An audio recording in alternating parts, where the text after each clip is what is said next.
guys, welcome to That Florida Feeling. How is everybody this week? Has it been a good week? I hope so. Are you ready for Halloween? I think I am. I know I work, so it kind of dampens the spirit, but whatever. Still love spooky season. Thank you to everybody who's reached out to me, who's interacted also with the Facebook, Instagram, Twitter, YouTube, and TikTok pages. Gosh, that's a lot of social media. TikTok is doing good. YouTube is still trying. I'm trying, guys. I don't know. Maybe it's not my thing. But thanks to everybody who interacts with them, who tags me in their post, who shares the memes on Facebook. I love you guys. So, yeah, don't forget to tag me on Instagram so I can share your parts of Florida and share those fun posts on Facebook. You know, if you have a favorite restaurant and you want to give it a shout out, definitely post it to the group or page. Same thing with anything funny you see or anything amazing about Florida. I love that you guys kind of make it your own as well. Thanks to everybody who participated in the poll questions. I actually remembered to do them this week. We're all proud of me, I think. At least I'm proud of myself for remembering what day it was. Apparently we all do like to read books, and I'm glad to hear that. And consensus is a post a day, which is totally doable. So awesome. So I'm going to kind of wrap up spooky season. And today we're going to talk about a place in Florida that's just wild for many reasons. So we know Florida has a long history, and parts of Florida have held on to their history a lot longer than others. And one of those places especially just seems to be Miami. Like, you go to Miami and you're going to get anything from Florida Man to some amazing food to some really good cocktails to a beautiful beach and maybe an interaction with some people who fell in love with it like you did and just never quite left. Now, the Miami area has been inhabited for a long time with white settlers that came to the area. Before, we had Flagler that helped create Miami into what it is today. Long before South Beach became the place to go at night, you had, the Native Americans that were always down there and their Indian mounds that you can see on Deering Estate. And so this area has a long history, and it is really held on to its history because, y'all, I'm telling you, Miami is haunted. So we're going to do like a little Miami road trip, and we're going to talk about some of those haunted places today. The first place to be very haunted, and a very well-known haunt, is the Villa Paula.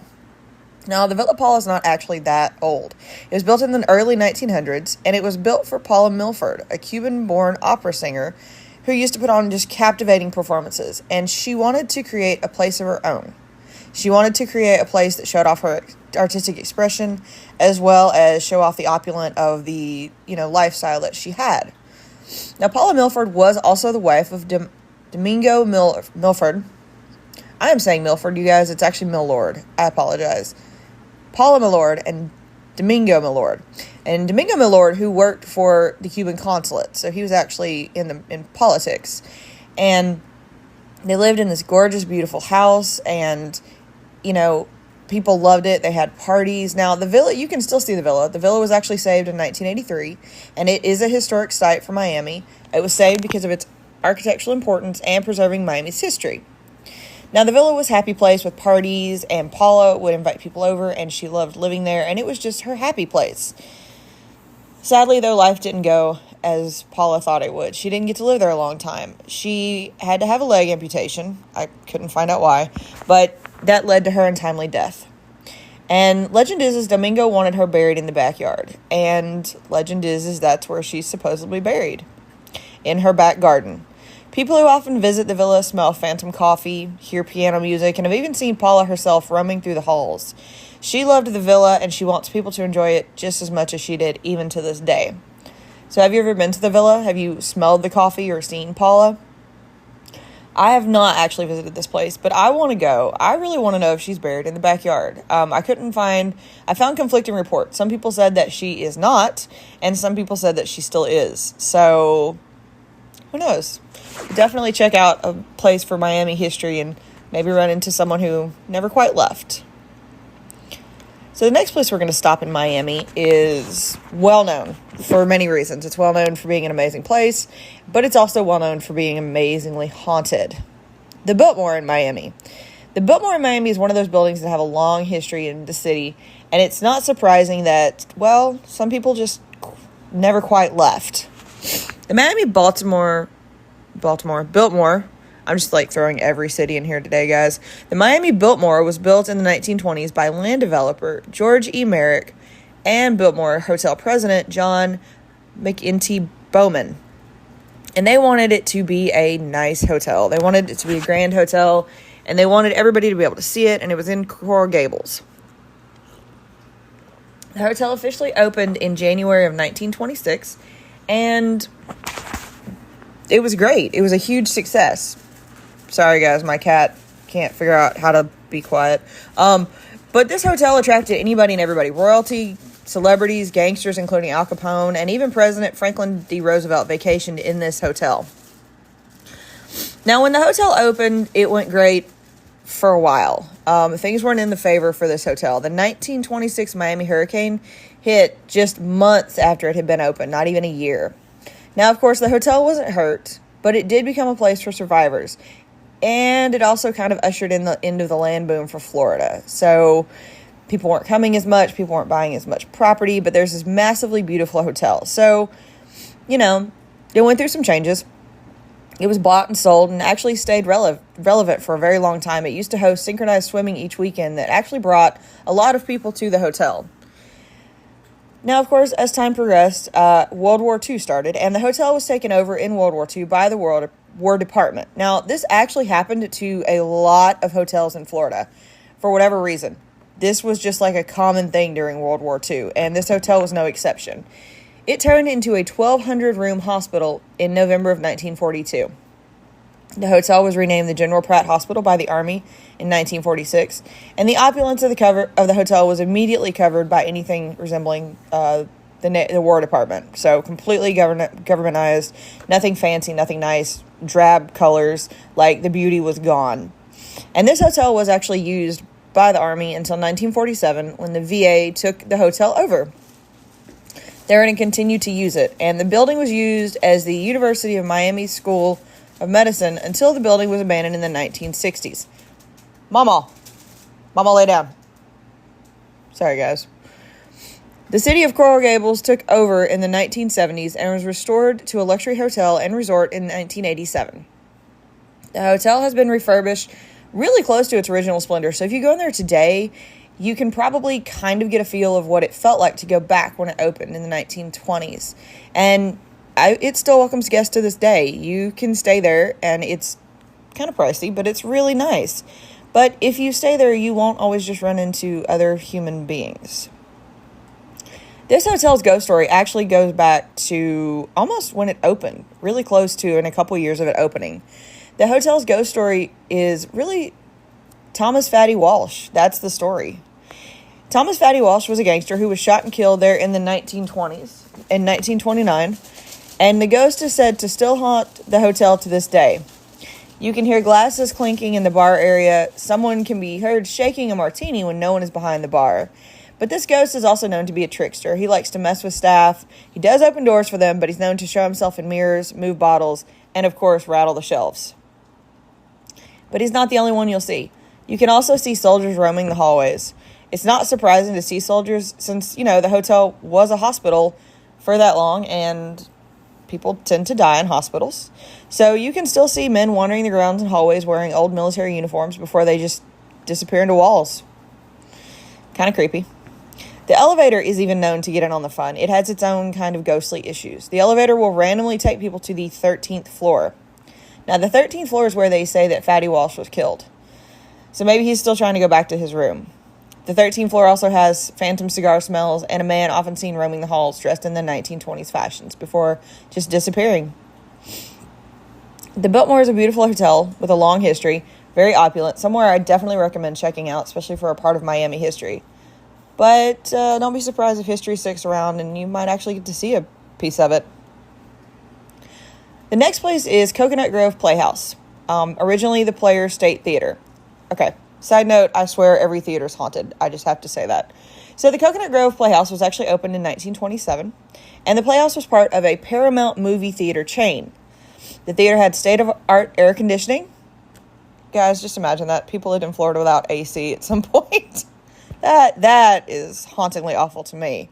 Anyways, this theater opened in 1927, and it did have air conditioning. It also had the largest Wurlitzer organ in the U.S. at that time. Now, the Playhouse was a movie theater and eventually turned into a live theater house. And it had many years there. It entertained a lot of people. The Playhouse eventually did close in 2006, and it is unused to this day, but that is not stopping the ghost and the rumors that this place is notoriously haunted. The Playhouse is said to be haunted, and like I said, I think most theaters are haunted. People put their heart and soul into these things. It's no wonder energy gets left. And the theater is said to be home to one or more roaming ghosts. The windows tend to run with some kind of liquid. They even have claimed that people have broken in and used it for voodoo rituals. I don't know on that one. I can definitely believe that there's roaming ghosts. I can definitely believe that, you might see something on the windows thanks to condensation. I can definitely believe the sounds that people would hear. That to me all kind of sounds like this could be true. And I'm sure that the theater is haunted. And unfortunately, it isn't used anymore, so it's sad to see the state it's in right now. The next place in Miami is Pinewood Cemetery. It's one of the oldest cemeteries in Miami. The cemetery is also in Coral Gables, and it is actually the resting place of many of the Dade County pioneers, the ones who really first settled there. Now, of course, with this cemetery being so old, records are not reliable at this point. And and that's one of the weird things about old cemeteries. You don't really know who's resting there because time and change of the city. And so it's home to a lot of people, but you don't exactly know how many. And the best example I can give of this kind of thing for a cemetery is there's a cemetery in St. Augustine, the Tolomato Cemetery. You maybe see 40 to 50 headstones, but there's a record of 1,000 people being buried there. And I have a feeling that Pinewood Cemetery in Coral Gables is no exception. I feel like this is probably the same thing. The last recorded burial in this place, though, is in the 1940s. And the last burial, though, is also probably its most notorious, unfortunately. The last burial was Miss Dora Suggs. She was brutally murdered at the age of 29. You can go see her tombstone. You can visit her, but don't be surprised if something weird happens while you're there. There are plenty of reports of weird things happening around the tombstone. Eerie sounds and footsteps are said to be heard all around it. You can actually still see a man roaming the cemetery. They don't know who the man is, but the cemetery is known. It's also kind of abandoned and forgotten. So it is overgrown. It does experience vandalism. And apparently cops are called there to run people out of there, known for late night rituals. But it is definitely one of those cemeteries that holds a lot of history to Dade County. So it's not surprising that people stuck around, especially Miss Dora, who did not have a good end in life. So if you're ever near Coral Gables, definitely check out the Pinewood Cemetery and see if you see Dora. The Curtis Mansion is another stop on the Miami Ghost Tour. This mansion was also built in the 1920s. The land boom was going on. People were building massive places to live. And this mansion was built by aviation pioneer Glenn Hammond Curtis. Now, of course, the mansion has changed hands a few times. It is over 100 years old. And it's well known now for being a place of weddings and gatherings and happy things. And it is beautiful, but it is also beautifully haunted. The rumors actually started about the haunting as soon as Curtis died. Curtis's widow said that she would still hear him working on projects or going through the halls. And people today can kind of still report the same thing. People who go there today can hear footsteps, disembodied voices talking about planes, doors opening and shut as if someone is still walking through the hallways. People also tend to get a weird feeling in this mansion. Maybe Curtis loved this mansion so much that he just doesn't want to leave. The Alfred DuPont building is one of the first skyscrapers built in Miami, which means that this building has a long history and a paranormal one. The building was constructed from an old hotel, an Art Deco. It was an old hotel. It is now an Art Deco skyscraper that has nothing more than an interesting past. And I'm sure that the old hotel does not help out in the paranormal sense for this building. Now, one of the interesting twists about this building is that in 1963, Grant Stockade, who was actually good friends with JFK, fell from the 13th floor and died 10 days after JFK's assassination. Now, nobody knows if Stockade willingly jumped or was pushed, and Stockade never left. He is still said to have haunted this building, but he's actually not the only one. People have said to see a man with a burnt face standing in the mirror, faucets turn on and off by themselves, noises can be heard from closed-off rooms, footsteps in hallways that aren't in use, and there's a phantom couple that roams the hallway. They're just seen gliding through the halls, and I don't know, that just seems to me kind of like a happy ghost. Maybe that was from one of the days of the hotel. But the building is now mostly used for events, but that doesn't stop otherworldly guests from still enjoying themselves. Of course, another cemetery would be on a haunted list. The City of Miami Cemetery is actually a well-known place in Miami for, again, both history and paranormal. This is a much older cemetery. It was founded in 1987, and also some of the founders of the city also called this their final resting place. The Burdine family and Julia Tuttle, who is the mother of Miami, are among the famous people who are in this cemetery.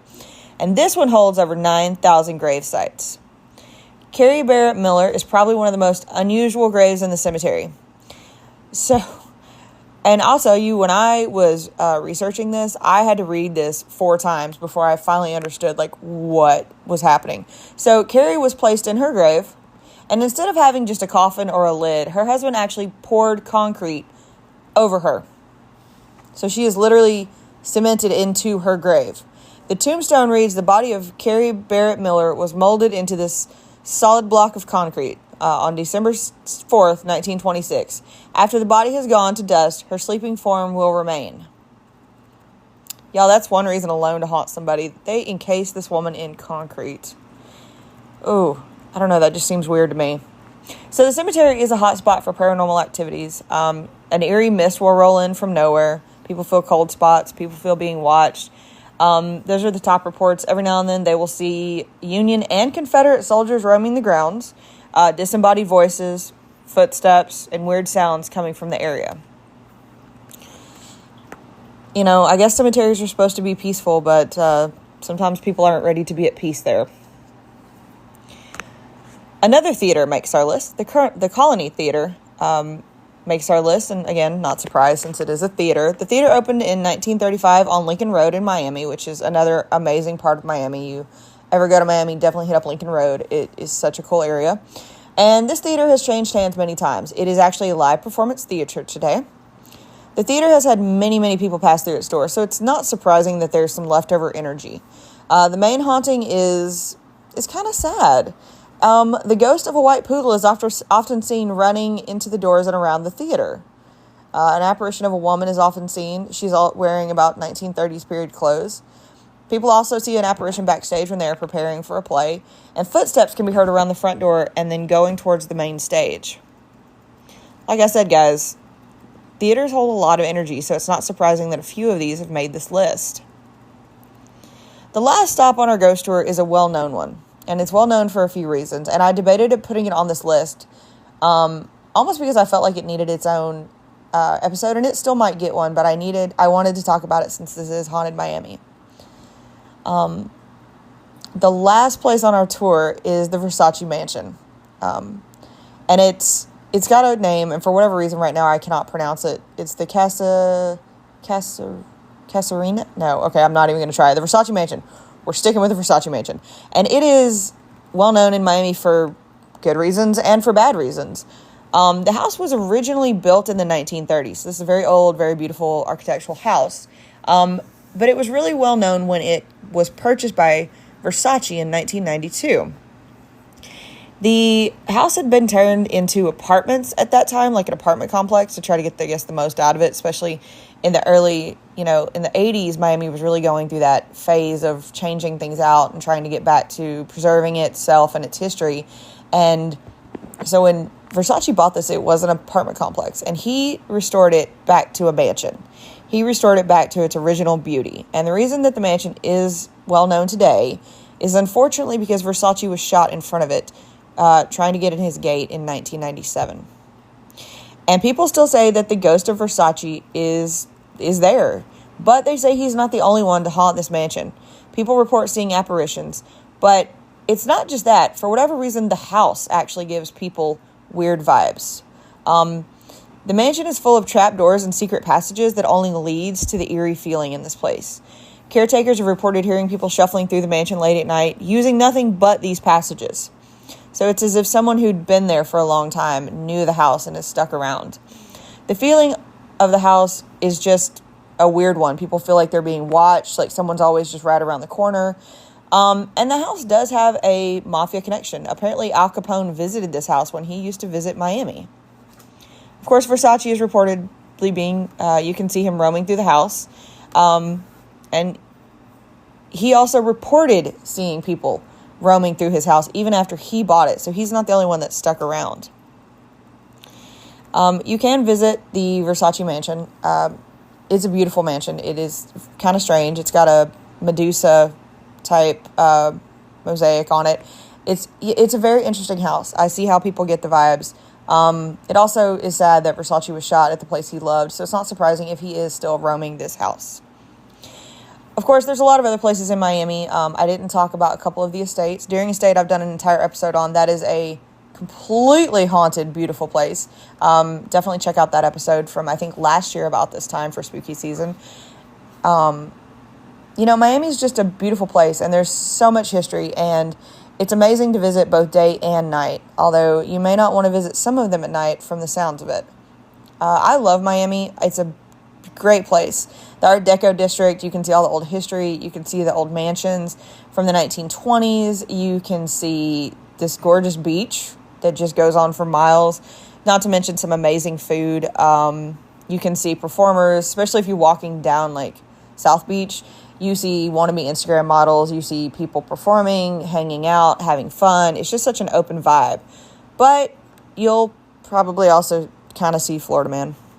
Florida Man is just, Miami's kind of his spot too. Today's Florida Man comes to us from Miami. Shocking. A Florida man went into a Publix on Biscayne Boulevard and attempted to rob the Publix. I've never heard of a person robbing a Publix. I don't know why. I feel like they're always just too busy, but whatever. He gave the woman a note stating that he had a gun. The worker discreetly called for help, and the man stood there for a minute and left empty-handed because it took too long. The police actually caught up with the man and found his gun. His gun was a black stapler, y'all. Keep trying, Florida Man. Maybe you'll get it one day. Thanks for listening today, guys. I hope you guys have an amazing week. I hope if you are celebrating Halloween, it is a fun one. I hope that you have an amazing costume. If you do have your costumes and you're out trick-or-treating and you feel like posting them on Instagram, I would love to share them, so don't leave that out, you guys. Don't forget to tag me. If you have any suggestions, hit me up, let me know. I have some really exciting guests coming up this in the next month or so. Looking forward to some really cool topics. Just to let you guys know, I do appreciate you as always. I hope you have an amazing week. Don't forget to drink water, wear sunscreen, be nice to one another. There are plenty of people out there who aren't, and we need to kind of weed them out. And as always, guys, that's your daily dose of sunshine. Hey, guys, did you ever want to try something that is just distinctively Florida? Or what about the taste of Florida, like the true essence of Florida in a drink? Then you need to try Black Coral Rum. It's like capturing the Sunshine State in a glass. But Black Coral Rum just isn't any rum. It's not your average rum. It's actually a celebration of Florida's vibrant culture and history. So with each sip, you're going to be transported back to orange groves, swaying palm trees, and it's going to be as smooth as the sand beneath your feet, whether you're drinking the white rum, the spiced rum, or the black rum. But what really makes this rum special? That's the dedication of the locals who craft it. It's made by those who share a deep love of Florida and only use in Florida ingredients. So, if you're looking for something that is distinctly Florida, then look no further than Black Coral Rum.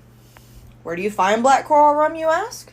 You're going to find it at their distillery in West Palm Beach. Their distillery is Steel Tie Spirits. Can't make it to West Palm? That's okay. Check out their website, steeltiespirits.com. And trust me, you're going to sip on this and you're going to think nothing but Florida.